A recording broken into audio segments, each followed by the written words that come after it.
হারাম সম্পর্ক থেকে কিভাবে ফিরবো? ফিরার পথ তো খুব সোজা।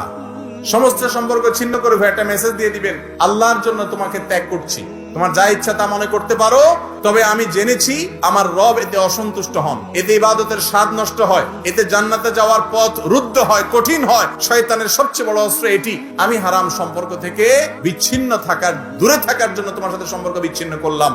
যদি নসিবে থাকে, সে যদি ভালো হয়, তাহলে তার বিয়ের প্রস্তাব দিতে পারেন বাবাকে, অন্য মুরব্বীদের মাধ্যমে বিয়ে শাদী করতে পারেন। ততক্ষণ পর্যন্ত সম্পর্ক কাট আপ থাকবে, নাম্বার বন্ধ করে ব্লক করে দিবেন। সে হয়তো মনে করবে বাটপারি করছেন। এখানে একটা বড় সূক্ষ্ম বিষয় আছে। ইবলিস তখন যুবকদেরকে বুঝায় যে এই বেঈমানিটা করবি, ঠিক হবে মেয়েটার সাথে, এই রোগটা আছে, কিন্তু আছে না নাই?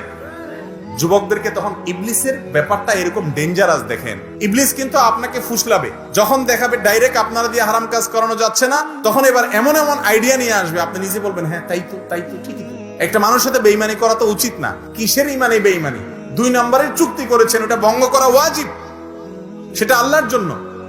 তাতে তিনি যদি ভুল বুঝেন, কিচ্ছু করার নেই। হ্যাঁ, আপনার দ্বারা তার যদি ক্ষতি হয়ে থাকে, তাহলে ক্ষতিপূরণ করার চেষ্টা করবেন, উপযুক্ত বিয়ে দেওয়ার চেষ্টা করবেন, যা দরকার সেটা করবেন, কিন্তু সম্পর্ক রাখা যাবে না। যুবকরা ভালো করে শুনে রাখেন, আল্লাহর জন্য যদি কোনো হারাম রিলেশনকে কোরবানি করতে পারেন, আল্লাহর কসম, আল্লাহর কাছে আল্লাহর নৈকট্য অর্জন করার জন্য এর চাইতে বড় মাধ্যম যুবকদের জন্য খুঁজে পাওয়া কঠিন। হিম্মত দরকারের জন্য সৎসাহস দরকার, আর কিছু না। আল্লাহ তাআলা আমাদেরকে তৌফিক দান করুন।